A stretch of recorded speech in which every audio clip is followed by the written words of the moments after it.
Ассалаумағалейкум. Алаш жұрты, Ұран YouTube арнасы өзінің жұмысын одан әрі жалғастырады. Және біздің бүгінгі түсіріліміміз бұрынғыларға қарағанда сәл ерекшелеу болып отыр. Оның себебі біз осыған дейін саяси, әлеуметтік мәселелер, түрлі патриоттық бағыттағы әңгімелер жүргізсек, бұл жолы біз кішкентай Зейін деген азаматымызға, жігітімізге көмек сұрағымыз келіп отыр. Әлем бойынша сирек кездесетін ағзаға, соның ішінде адамның ми бөлігіне, аминокислоты жетіспеушілігіне байланысты туатын ауыр дертке шалдыққан 2 жастағы кішкентай Зейін Аргенұлының әкесі Арген Русланұлы бізге хабарласқан еді. Енді жиналатын жалпы сумма 1 миллиард 365 миллион болғасын, аз ақша емес, өздеріңіз білесіздер, бірақ бір атап өтерлігі, бұл дерт Қазақстан бойынша жалғыз факті тіркелген. Ал әлем бойынша 180-ге жуық адам осы дертпен ауырады екен. Және де бүгін Зейіннің әкесі Арген Русланұлы біздің студиямызда. Қош келдіңіз. Рахмет. Енді біз осыған дейін түрлі тақырыптарды қаузап, түрлі спикерлермен сөйлескен едік. Бұндай бағытта әңгіме жүргізу оңай емес. Сізге әсіресе болар. Алла тағала сабыр берсін, және де кішкентай Зейініміздің алдағы уақытта Алла осы алаш болып, жұрт болып, жәрдемдесіп, аман есен сауығып кетуіне шын жүректен тілектеспін. Рахмет, айтқаныңыз. Ал енді балаңыз тұңғышыңыз ғой, иә? Тұңғышым. Қай уақыттан бастап байқадыңыздар? Бұл туа біткен ауру, қателеспесем. Туа біткен ауру, генетикалық ауруға жатады. Айтып берсеңіз. Ұлым Зейін 17 маусымда 2023 жылы дүниеге келді. Тұңғыш ұлым болғаннан кейін енді әкелік сезім ерекше болады. Ең бірінші перзенттің ұлы болғаны қандай қуаныш дейсіз ғой? Оның өзі бөлек қуаныш. Осылай алғашқы әке болып, ата-ана сезімін енді сезініп келе жатқанда отбасымызға өте үлкен ауыр сынақ келді. Ұлым 3 айында алғашқы рет эпилепсияға ұқсас көзінің кризін байқадық. Яғни ол қарапайым тілмен түсіндіргенде көзі өз-өзіне бағынбайды, яғни жоғарға көтеріліп, талма ауруы сияқты, 3-4 сағат немесе жарты күнге дейін де созылады. Сондай алғашқы симптомдарын байқадық. Балалар, облыстық балалар ауруханасына жұмасына, содан кейін сол сәттен бері жұмасына 2 рет, 3 рет түскен жағдайлар болды.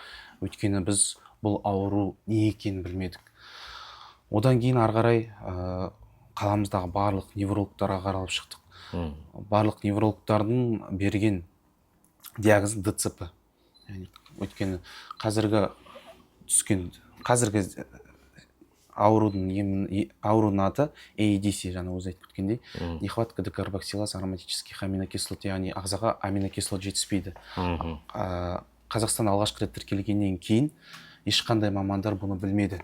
Диагноз қоя алмады. Өйткені балада тек қана көзінде криз емес, өзіндегі жасар балалар секілді тіпті басын ұстай алмайды, жүре алмайды, қолын қозғалта алмайды, тамақ қабылдауы кейде нашарлай бастайды. Тыныс алуда уақыт өте келе ауырлап тастайды. Ауырлап кетеді, мұрны бүтеліп қала береді. Ол үшін біз арнайы қарапайым мұрынға таңғызатын арналған дәрілер таңғызып жүреміз, бірақ та ол да кері әсерін береді. Кейде қыста бала болғаннан кейін ауырып қалып жатады ғой. Өзінің ауру бар, одан бөлек тағы да сырқаттан таңып қалатын болса, мүлдем демалмай қалатын жағдайлар да болды. Осылайша 6 айына дейін, 3 айында осы алғаш симптомдар көрінді. 6 айына дейін біз бұл аурудың атын да не екенін де білмедік. Емшілерге қараттық, және тағы басқа неврологтар қараттық, бәрі ДЦП деді. Біз оған келіспедік. Жүректе бір түйсік, бір мазалады. Бұл ДЦП емес, ДЦП-ға ұқсамайды мен балам деген секілді. Яғни біздікілер қате диагноз қойып отыр ма? Қате диагноз қойды. Бірнеше мамандар, бәріне жолып шықтық. Сол уақытта осы облыстық балалар ауруханасында Рима Вагизовна деген невролог бар. Сол кісіге қаралып жүрдік. Сол кісі бір күн шақырып алып, сіздің ауруыңыздың ДЦП-ның жеңіл түрі деп қоюға болар еді. Бірақ та барлық симптомдарын оқып, Ресейдегі әріптестеріммен сөйлестім. Бұл осы ауруға ұқсайды деп бағытта, бірақ та қалай ол уақытта аурудың емі әлі де практикаға салынбаған еді. Олай Ресей мемлекетінде мысалға. Басқа мемлекеттерде істелгенмен осы жақын тұрған мемлекеттерде әлі сыналмаған еді. Сол сәтте бізде ондай сараптама жүргізетін зертханалар жоқ. Сол үшін Ресей мемлекетіне осындай зертхананы жіберуге, анализдерді жіберуге ұсыныс тастады. Сол сәтте қолдадық. Менен анализ алды, жолдасынан анализ алды, баладан сәйкесінше. Осылайша Ресей мемлекетіне жіберіп, бір айдан кейін жауабын алған болатынбыз. Яғни бұл диагноз расталды. Сол сәтте өмірім толықтай 180 градусқа өзгеріп кетті. Жүректе мүлдем тыныштық болған жоқ. Түнде ұйықтағанмен ұйқым қанбайды, күндіз жүргенмен ешқандай күшім болмайды деген секілді. Ары қарай бір сәт тек қана жүрекке тыныштық берген, бұл аурудың емі бар. Осы аз да болса үміт бар дейсіз. Кішігірім болсын үміт бар. Сол уақыттан біз уақыт кетірмей бірден Астана қаласына ұштық. Өйткені бүкіл неврологтар, генетиктер бәрі осы Астана қаласында деді, мықты мамандар. Осылай жолыққан болатынбыз. Бұл аурудың емі бар деп, бұл балаға миына апстаз препаратын енгізу қажет. Содан кейін қазір баланың жасы сәйкес келмейді, өкінішке орай. 1 жас 8 айында жасалады, жасы келмейді. Осы уақытқа дейін сіздер біздің көз алдымызда боласыздар. Ол кезде зейін кішірек болды, иә? Ол уақытта 7 айында болды, шамамен 7-8 айында болды. Сол уақытта толықтай біз уже сумманы әлеуметтік желіден бәрін іздейсің ғой. Сумманы көргеннен кейін сбор аша берейік, біз сбор ашқаннан мүмкін пайда жоқ, бірақ не істейміз деп барып сұрадық. Әлде сенімді болмағасын дейсіз ғой. Мемлекетке сенім болмағаннан кейін басында. Сосын бізге сенім берді. Осылай жолдасым екеуміз барып тұрық. Ана мен баланың орталығындағы неврологтар бізге айтты: мемлекет сіздерді толықтай емдеуге міндетті. Өйткені бұның емі біздің Қазақстанда жоқ. Сәйкесінше шетелде жасалады. Олықта бүкіл финансирование мемлекеттен болады. Денсаулық сақтау министрлігі. Бірақ та жасы келмейді. Бізге осылай ұсынып тұрғаннан кейін бізге айтты: сіздің ұлыңызды видеоға түсірейікші деді. Осылай видеоға түсіріп, басқа қалаларға жіберіп, мүмкін осындай диагнозбен тағы да балалар ауыратын шығар, алғашқы келгеннен кейін деп ұсыныс тастады. Енді өз ұлымның енді барлық WhatsApp чаттарында жүрген әрине ыңғайсыз. Келісімімізді бердік. Қандай ұсыныс тастаса да бәріне иә деген жауап қайтардық. Міндетті түрде бір ем болған жақсы дейсіздер ғой сіздерде. Астана қаласына барғанда мамандар келеді, ұлыма қарайды, бір музейдегі экспонат секілді қарайды. Балам жатады, көзі күрестеп атады, жылап атады, қолдарын ұстап қандай болады екен бұл деп. Былай қарасаңда эксперименттік түрде андай. Көзқарас сондай дейсіз ғой. Сондай сәт болды. Өзім жүрегім ыңғайсыз болды. Балам бәрі келеді, мына невролог бәрі қарайды, мынандай ауру болады екен, мынандай болады екен деп. Бір сабақ өткізіп жатқандай дейсіз. Сабақ, дәріс болып жатқандай сезінесің. Сөйтіп өтті, бәріне көндік. Өйткені ұлымды емдейміз дегеннен кейін кез келген нәрсеге дайынсың ғой, шыны керек. Ал енді бір бума қағазбен отырсыз, біраз жерге хабарласыпсыз. Қайда хабарластыңыз? Кімнен жәрдем тіледіңіз? Қазір хронологияны до конца бітіріп тастайын да. Айып етпесеңіз. Осылай Астанаға жылына 2-3 рет барамыз. Дәл осы жағдай қайталана береді. Барамыз, препараттар береді. Ол денсаулықты бір қалыпта ұстау мақсатында. Яғни көздердің кризистерін азайтады, мұрын өтелін азайтады деген секілді. Сондай препараттарды қабылдап жүрдік. Сонда дозаларын балаға қарап, дозаларын көбейтетін. Өскен сайын. Өздері бірақ та мен толықтай білет деп айта алмаймын. Қарайды, Ресейдегі мамандармен сөйлеседі, әріптестермен. Олар енді Ресейдегі мамандар өз көзімен көрмегеннен кейін балаға доза қалай қояды. Жайлап қарайды, осындай доза қоясыз дейді. Жақсы, мен балама, сосын біз айтамыз, біздің балаға бұл керосин беріп жатыр, іші өтіп жатыр, құсып жатыр. Ол дейтін Паркинсон ауруында қабылданатын дәрі Мирапекс пен Селигилин деген. Үлкен баланы қабылдайтын дәрісі, үлкен азаматтардың. Керосин берді, айтамыз, онда дозын төмендете қойыңыздар. Осындай доздан бастаңыздар. Сөйтіп қайталана берді. Уже ашулана бастайсың. үрдіспен емес қазақылыққа салып емдегендей болды ғой, иә? Дұрыс айтасыз. Осылай келіп, біз енді емі бар, осылай көмектесеміз дегеннен кейін, ең бастысы біздің тараптан баланың денсаулығын бір қалыпта ұстау. Яғни басқа ауру жолатпау, денесін қатып қалмауын қамтамасыз ету. Жарақат алмау керек, басқасы ғой. Яғни осы тақалған кезде осылай ота жасалмайды деген секілді жауап болмау үшін біз бір ай ЛФК массажына барамыз қалада, одан кейін бассейнге барамыз ақылы, одан кейін осы эндокринолог, қателеспесем, осы баланың омыртқасын, яғни массажировать етеді, өзінің жатқаннан кейін баланың омыртқасы бүкірейіп қалады. Өсу процесіне кедергі болады. Соны бір қалыпты ұстау үшін бүкіл қаражатымызды осылай үлкен үмітпен балаға жұмсадық. Емі болады, сбор ашпаймыз, өз қаражатымызды таң демей, түн демей еңбек етіп, барлық қаражатты осылай бөліп, 1 жыл 2 ай созылып, осылайша күн санап жүрдік. Балам 1 жас 8 айға толсыншы, балам 1 жас 8 айға толсыншы деп. Осы соңғы рет бардық, анализ аламыз, сіз уже операцияға дайындап жатырық деген үміт берді. Жақсы кеттік, сразу тек жұмыстан жіберсе де жібермесе де түсінеді, әрине жағдайды, бірақ та жылына 2-3 рет сұранып, одан бөлек жұмыс уақытында баланы больницаға апарамын деп сұрауын ыңғайсыз ғой. Сол соңғы сәтте момент тек билет алып ұшып Астанаға қуанышты болып, көңіл күймен бардық, осылай операция жасайын деп жатыр, мақсатымызға жеттік, баланы осылай дейін алып келдік, осы жасына дейін. Қазір менің балам басқа осы диагнозбен ауыратын балаларға қарағанда 1000 есе артық. Мен өткен әлеуметтік желіде де көремін осылай диагнозбен ауыратын балаларды. Олардың диагноздары кеш қойылып жатады. 2 жасында, 1 жас жарымда және тағы басқа. Бізде Аллаға шүкір 6 айында таптық. Ондай тіпті болмаған деп те айта аламын. Осылайша барлық енді ухаживание дейді ғой, барынша ухаживать етіп, осылай алып келген кезде сәтте болды, енді соңғы консилиум болады вице-министрмен. Осындай шешім қабылданады, болды деді.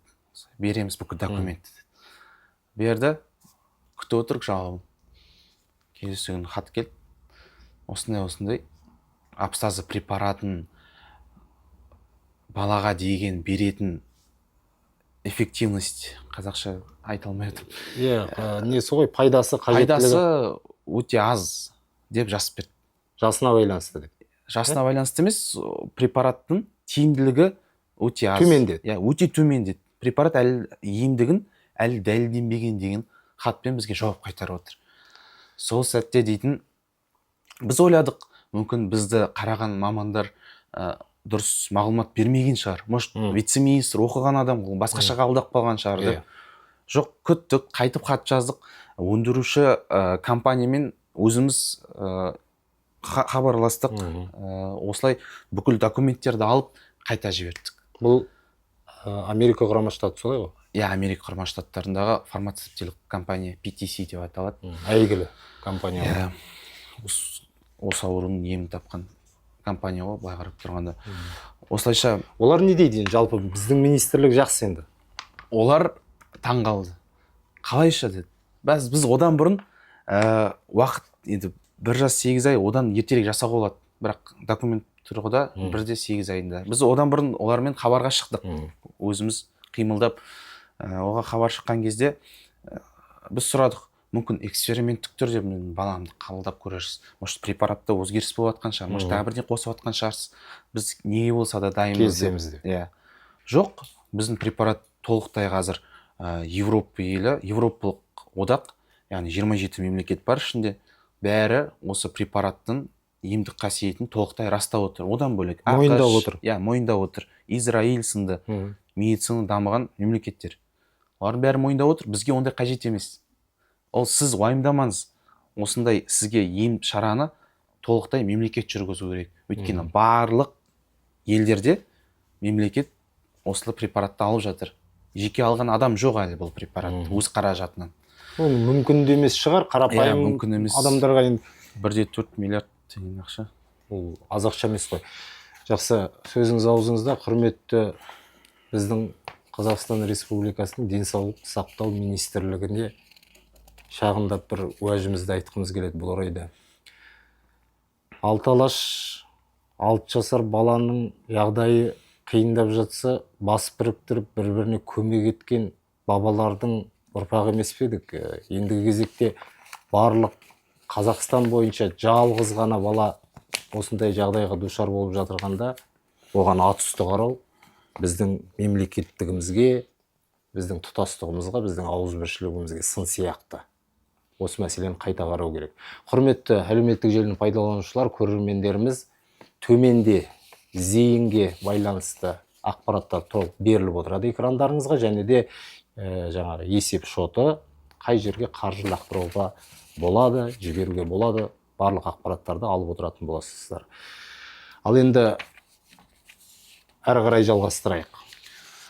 Жаңағы министрліктен бөлек қандай көмекті кімнен сұрадыңыздар? Біз содан кейін Қазақстан халқына фондына ресми түрде хат жолдадық. Өйткені олар ашылған сәтте осындай ондай балды ғой функцияларында. Жәрдемдесу. Осындай балаларға, ерекше балаларға қолдау көрсету деген сенді қаражат жағынан. Оларға хат жаздық. Олардың хаттарында сіздің аталған препаратыңыз біздің списокта жоқ. Біздің өзіміз списогымыз бар. Соған сәйкесінше балаларға аламыз. Біз түсіндіріп тұрып, әрине сізде болмайды. Бұрын кездеспеген ғой. Қазақстанда болған жоқ мұндай ауру. Алғашқы рет тіркеліп отыр. Алғашқы бала неге көмектеспеске? Толықтай осы невролог мамандардан былай номерларын алып, өзімізді тіке звондадық. Тек қана сіздерде бар ондай қаражат бүкіл фондтардан. Осылай қолдау білдіріңізші деп. Жоқ, біздің өзінің протоколымыз бар, соған сәйкес жұмыс жасаймыз. Біздің препарат, сіздердің препарат біздің списокта жоқ, сондықтан да ренжімеңіздер деді. Содан кейін біз осы қазір сізге хатты көрсетейін. Осы Қазақстан Республикасында бала құқықтары мен жөніндегі уәкіл Динара ханым бар, Динара Зәкиева. Сол ханымнан көмек сұрадық. Осындай жағдай болып жатыр, баланың құқығы тапталып жатыр. Осындай үміт беріп, тақалған уақытта осылай айтып жатыр деп. Ол кісі жақсы деді. Ол Ержан Шакировичқа тікелей хабарласты, Ақмарал ханымға да, министрге де. Олардың жауабы бір. Осындай препарат, абстаз препараты әлі дәлелденбеген деп. Тағы министрліктің әңгімесін айтып шықты. Сосын біз Динар ханымға айттық, сіз неге бізді тыңдамайсыз? Біз сізге айтып отырық қой. Алысқа кетпей, мына көршілес Ресей мемлекетінде осы мемлекет тарапынан 5 балаға дәл осындай диагнозбен, дәл осы препарат 5 балаға тегін жасалды. Ол тек қана өз қаражаттарынан шетелге тек емдей қойған жоқ. Олар өз мамандарын оқытты барып. Қанша күш, қанша қаражат жұмсады. Былай қарап тұрсаңыз, өз елін аз құттай ғана бүлдіршін азаматтар үшін. Енді сол жағдайдың бәрін түсіндірдік. Содан кейін тікелей мемлекет басшысына хат жолдады. Міне қолымда бар хат, оқуыңызға болады. Ол президент атына? Президент атына жазды. Ол уақытта жазған сәттен кейін аппарат президенті осылай министрліктен дәл сол жауапты алып, қайта осы Динара ханымға жіберді. Баяғы бюрократизм. Тікелей президент мырзаның алдына бұл хат әлі түскен жоқ. Біз одан бөлек өтініштен аппарат президентіге жаздық. Үлкен әріппен министрлікке жолдамауыңызды сұраймын, өйткені деп басынан жаздық. Өйткені олар хабардар, және жауаптар олардың әрекет қабылдамай отыр деп. Жоқ, сонда да қайта келеді, қайта кетеді. Одан кейін біз сотқа бердік. Өйткені баланың құқығы тапталып жатыр. Ол Қазақстан Республикасының азаматы өзіне тиісті емін алмай отыр. Өйткені емін алмау себебі өйткені ол шетелде жасалады. Екпе арқылы укол беріледі. Ол тікелей заңнама түрінде ресми. Бізге ол сотқа берместен бұрын осы Оралдағы адвокаттарға шықтық. Ешқайсысы министрлікке қарсы шығуға, яғни үкіметке қарсы шығуға қанша көмектескісі келсе келіспеді. Содан кейін біз Астана қаласынан сбор аштық, одан бұрын осылай балаға көмек қажет деп историяға салған болатынбыз. Сол уақытта ZMC Partners Советбеков деген адвокат мырза бар. Осындай алуға дайынмын деп өз қолдауын білдірді. Осылай сот процесі әлі де жүріп жатыр. Бірақ та соның өзі. Қазір біз қандай мүмкіндік бар? Барлық мүмкіндікті қарастырып жатырмыз. Мүмкін сбормен жиналып қалады шығар, мүмкін президент біздің хатымызды оқып қалады шығар, мүмкін министрлік ойланар, мүмкін біз сот арқылы жеңерміз деген секілді. Бірақ та ешқайсынан ешқандай прогресс жоқ. Сбордың өзінен де қазір білесіз, мошенниктер өте көп қаптап кеткен халықтың деген атын пайдаланып сенімі. Иә. Және соңғы жағдайлардағы оқиғалар оған тіптен ауырлатып жіберді. Біз енді Шымкент қаласынан қателеспесем бізге жазды. Осындай фотоңызды жіберіңізші, біз бора ашамыз қаладан деп. Үйдегілер туысқандарым сразу рұқсатын берген жоқ. Өйткені отдельный счетпен ақша жинайтын болады. Бірақ счет болу керек болар, иә? Иә, балаға тек қана сборда бірақ счет болу керек. Олар баланың фотосурет пайдаланып, ана жақтан документтерін алып ресми, ана жақтан сбор жүргізіп, мошенничество етіп, екі ортада зейінге кері әсерін беруі мүмкін. Сот жағынан. Енді әлеуметтік желіні пайдаланушыларға да ескертіп айтып кету керек. Бұл жерде біздің салған суреттеріміз, я сұхбаттарымыздың видео кесінділерін пайдаланып, басқа да өзінің сұмпиғылды істерін жаңағы енгізетін адамдардың жоқ еместігі рас. Сондықтан да мұқият болу керек. Қазір экрандарыңызға беріліп отырған реквизиттар бойынша ғана көмектеріңіз, егер өздеріңіздің жүректеріңіз қалап жатса, жасауларыңызға болады.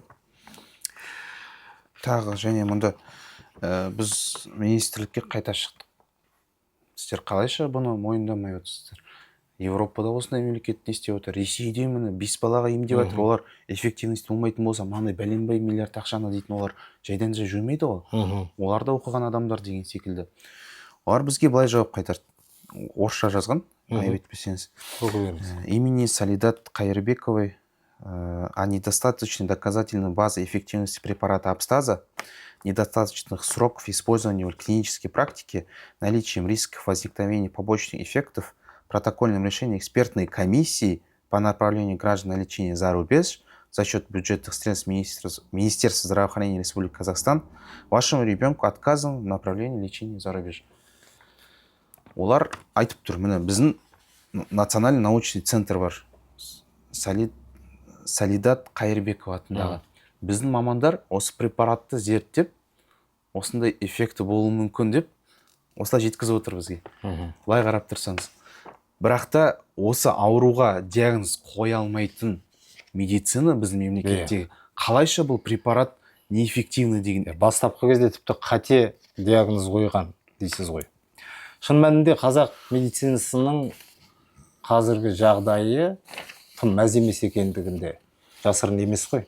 Қазір көп жағдайда қатерлі ісік болсын, басқа аурулар күрделі оталардың өзі шетелдерде, Израильде, немесе Индияда жасалып жатады. Енді өздеріңіз қараңыздар, өрімдей жігіт, тұңғышы тұла бойы. Құдай басқа бермесін, бірақ Алла тағаладан осындай сынақтар келіп қалып жатса, бұл жігіттің орнына өзімізді қойып көруге болатын сияқты, және де бірге қайғырып, оның қазіргі басына түскен сынағына жәрдемдесу қажетпіз деп есептейміз, құрметті алаш жұрты. Қайда қызмет етесіз? Жайық таза жауапкершілігі шектеулі серіктестігінде. Кім бол? Эксплуатация бөлімінің қызметкері. Қарапайым қызметтегі бала. Дөкейлердің ұл-қыздары емес, өзіміздің қатардағы жүрген қазақтың баласы. Кішкентай ғана 2 жасар баласы үшін шырылдап, бір әулеттің ғана мәселесі емес қой бұл, құрметті алаш жұрты. Мен өз хабарымда жалпы сұрақ қойып, жауап алып, солай жүргізетін едім хабарымды. Бұл жолы сіздерге тікелей байланысқа шығып, өзімнің жүрегімдегі туындаған сауалдарды жолдап отырмын. Қараңыздаршы міне, кішкентай ғана 2 жастағы бала. Осы кішкентай сәбидің өмірі барлығымызға жауапкершілік болуы керек, себебі біз қазақ мемлекетіміз, ал қазақ ата дәстүрде бір-бірін қиындықта, қайғыда, сынақта тастап кетпеген. Біз енді шама шарқымыз келгенше бүгінгі жазбамызды осы сіздің ұлыңыз Зейінге арнадық. Рахмет көп. Бұның сұхбаттың қысқа да нұсқа кеспелері жаңағы әлеуметтік желілерге таратылатын болады. Біз ойлаймыз, енді жоғары жақта отырған, министрлікте отырған, президент әкімшілігінде отырған азаматтардың да балалары бар ғой. Шама келгенше осынау баланың ем-домын алып, Құдай қаласа Америка құрама штаттарынан қазақ еліне аман сау, дін аман оралуын ұйымдастыру керек. Біз шама келгенше осы видеоларды таратып, бір-бірімізге жәрдемдесейік. Осы жақында Абайдың тойын дүркіретіп тойладық қой. Сол Абай айтпады емес пе? Біріңді қазақ, бірің дос көрмесең істің бәрі бос деп. Бір-бірімізге бауырластық танытып, осындай қиын сәтте жәрдемдесейік. Алла сізге көмегін берсін. Рахмет. Балаңыздың сауығып, аман есен, ертең елдің болашағын ойлайтын азамат болатынына мен кәміл сенемін. Алаш жұрты да сеніп отыр деп есептеймін. Жәрдемдесейік ағайын. Келесі кездескенше.